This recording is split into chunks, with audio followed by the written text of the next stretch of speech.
COC3, Part 3, Folder Redirection. So, kumusta mga kapatid?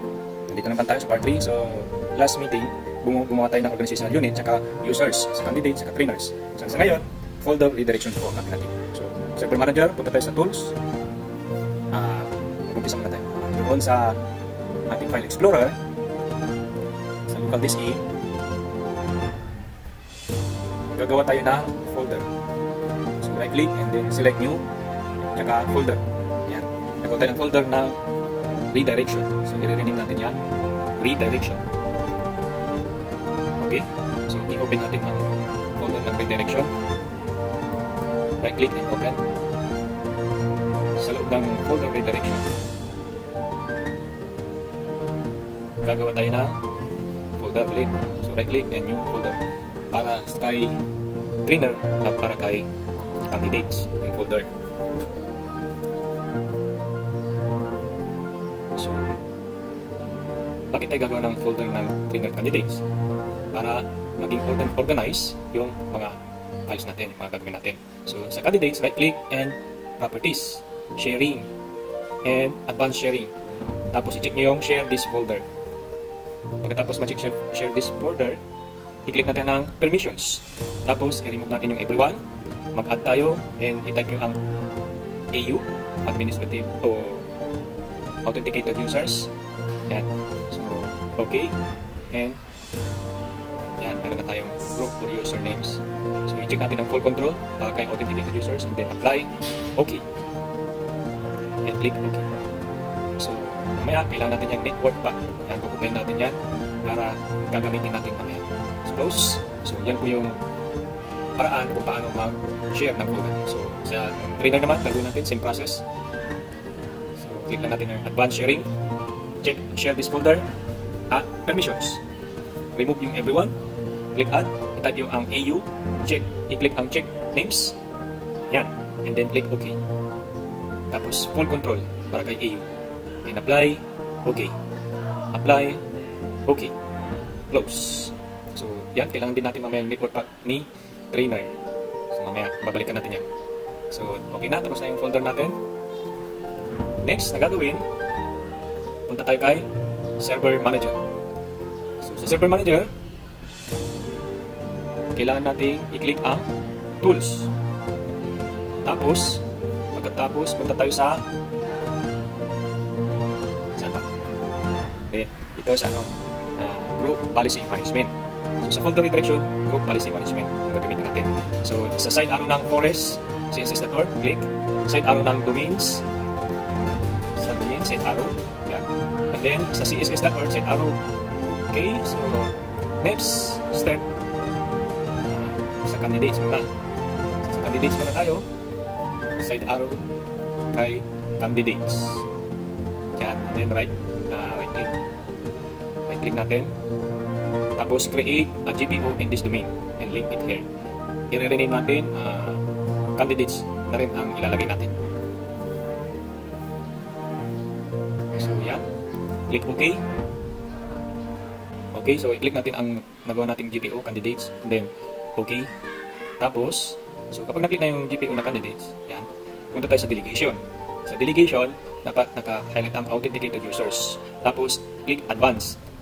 And then, i-click natin yung authenticated users. And then, i-check natin ang full control. Tapos, apply, okay. So, next, ang gagawin natin ay gawin din natin same process kahit trainer. So, click natin si trainer, right-click, create a GPO in this domain. So, GPO means Group Policy Object. So, yan. I-rename natin yung GPO. Pares na lang natin. Trainer. Tapos, okay, then right-click. Ay, hindi pala right-click. Punta muna tayo sa delegation. Mamaya yung right-click dyan. So, delegation, authenticated users, tapos advance. Then, authenticated user, select natin, tapos full control, apply, okay. So, yan, tapos na. Next step, same process. So, example lang, kung na-close nyo yung ginagawa nyo, pwede natin balikan yun. Punta tayo sa Tools, Group Policy Management, and then yun, doon pa rin. So, dito, next step na gagawin natin, i-right-click natin doon sa GPO na create natin, then select edit. Tapos, punta tayo sa User Configuration. Sa User Configuration, tapos i-select natin yung policies. Double-click din sa Windows Settings. Double-click. Yan. Tapos Tapos sa folder redirection, double click din. So dyan, tatlo lang yung gagawin natin dyan na redirection. Isa para kay documents, tsaka downloads, and desktop. So para kay candidates yung ginagawa natin, right click sa documents, properties, then sa settings, select natin ang basic redirect everyone. And dito yung root path. So sa root path, doon sa folder na ginawa natin kanina para kay candidates, right click, properties, tapos sa sharing, doon ang root path na hinahanap natin. So yan, sa network path na yan, copy natin, and then ipipaste natin yan doon sa ginagawa natin. Yan, sa root path, ipipaste natin yun. Paste. So yan na, okay, candidates, and then click natin ang settings, i-uncheck natin yung dalawang box, tapos apply, and then click yes, and okay. So tapos na, yung para kay documents. And then next is sa download na folder naman. So right click, properties, same process, basic redirect, yung root path, paste na lang ang gagawin natin kasi naputi na natin kanina.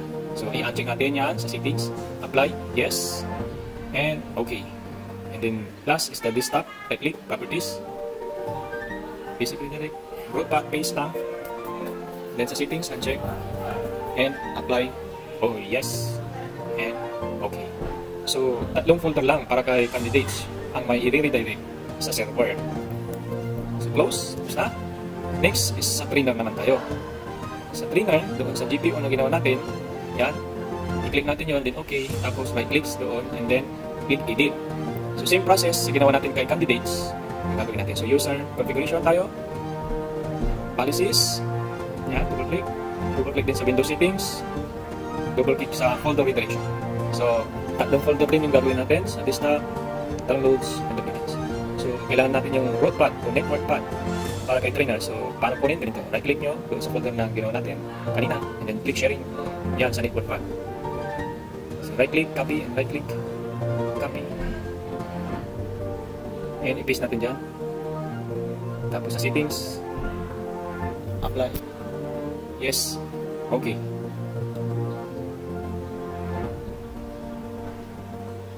Same process.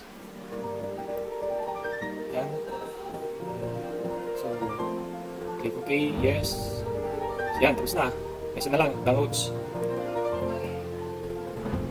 Once na nakapin nyo na yung root path o network path, hindi na kailangan ulit-ulitin. Paste na lang yung natin. Okay, tapos na. Close. Tapos na ang GPU natin. So, close. Close na natin lahat. So, pagkatapos mag-create ng GPU, testing na tayo ngayon. Punta tayo kay client. Okay, Windows 10 ang ating client. So, sa part 2, gumawa tayo ng users. Ngayon, ilalagin natin dito ngayon sa part 3 ng COC3. So, paano mag-login? Pero kailangan muna natin i-configure yung client natin. So, right-click doon sa network icon, and then open network and sharing center. Tapos, punta tayo sa network advanced. So, kailangan naka-turn on yung network discovery natin, and turn off yung password protect. So, network, sharing, so lahat yan naka-turn on. And save changes. So, yan, nakatapos ng save changes. Punta tayo sa Windows Firewall. So, i-off natin yung Windows Firewall para iwas aberya mamaya. Then, click OK. Pagkatapos magawa natin yung dalawa, next, change adapter settings. Sa Ethernet, right-click natin dyan, and properties. So, i-uncheck natin yung version 6, IPv version 6. Tapos, i-click natin ang version 4, IPv version 4, properties. And sa use the following DNS server address, dyan, prepared DNS server, ang ilalagay natin is IP address ng server natin. So, babalik tayo kay server. So, para sigurado, i-check natin yung server. So, punta tayo kay server. So, tingin ko ito yung 100.1.0.102. So, yan yung IP address ng server. Close na natin. Okay. So, double check natin. Punta tayo kay server. And i-check natin yung prepared DNS. Dapat pala sila ng prepared DNS. So, change sa data settings server. Then right click, properties. Tapos click ang version 4, properties. Ay, yun. So, dapat palitan din natin yan. Kasi nag-automatic change yan kanina nung nag-configure tayo ng DNS. So, ilalagay natin dyan is IP address ng server. Parehas dapat sila, server tsaka si client sa prepared DNS server. Okay, pagkatapos natin ng initial configuration para kay client, ngayon, ipapasok natin yung DNS o domain name natin na ginawa natin, css.org, para makapasok si client sa network ni server. So, File Explorer tayo, click, tapos right-click sa this PC, then Properties. So, yan. So, click natin yung Change Settings. Then, click natin ang Dito pala sa computer description, hindi yan yung computer name ha. So hindi yan tayo magpapalit. So ganito na lang change settings, tapos i-click ang change. Wag doon. So change, pagka-click nyo yung change, yan yung computer name. Yan tayo dapat magpalit ng pangalan ng computer. So click natin yung client, hindi click yung domain. Ang domain ilalagay natin yung ginawa natin kanina sa server, yung css.org. Yan, pagkalagay ng domain, click OK. And yan, so computer name, domain changes, administrator ang ilalagay nyo yan, administrator. Tapos password, siyempre password ng server natin. So click OK. And yung welcome to the css.org domain. Click OK. Then you must restart your computer to apply these changes. Click OK. And close. And restart now. So dyan, successful ang pagpasok ni client sa domain ng server. So hintayin natin. Restart yung computer. Client. So ditong part, kung maalala nyo yung ginawa ng users, dalawa yun, boy 1 at si girl 1. Diyan, ilalagin natin. Paano mag-login ng users? Dali lang. Enter nyo lang yan. Tapos, click ang other user. Yan, click natin other user. Sa username, siyempre, yung ginawa natin, si boy 1. Yan, boy 1. Sa password naman, siyempre, yung password ni boy 1. Yan. So, the assessment. Kaya, pare-pares na lang yung password na nalagay. Alam niyo ba ito? Pag sa actual, pag nasa work tayo sa company, iba ang password ng mga users. Iba-iba. Kasi hindi dapat magparehas sa server. Okay? Yan, successful. Yung login ni user boy 1. So yan. So, sa isang computer, sa isang PC na client, pwedeng gumamit yung iba't ibang users. Ilalagay lang nila yung kanilang user account and password. So, ito ang PC ni boy 1, yan. Si boy 1 na yung may-ari ng PC. So, yan. So, successfully login si boy 1. So, yung naka-share na folder na naka-redirect ay documents, downloads, at desktop. So, try natin sa documents. Magawa tayo ng files. So, si client boy 1, gumagawa siya ng file ngayon. Example lang, with image. Then, titignan natin mamaya kay server kung naibasa yung ginawang file ni client. So, yan. Dito tayo sa server. Siyempre, saan natin titignan? Sa File Explorer, then dun sa local disk E, hanapin natin yung folder na ginawa natin. Yan, so, redirection, dito tayo sa candidates. So, yan yung folder ni boy 1. So, doon sa documents, yun yung files. So, si server, pwede rin siyang magbasa ng mga files, yung sample, dahil sa desktop folder ni client. So, basa tayo ng text document sample lang. Tingnan natin. So, kahit malayo ang ating client, server, pwede sila magpasa ng mga files. Basta, nasa network sila.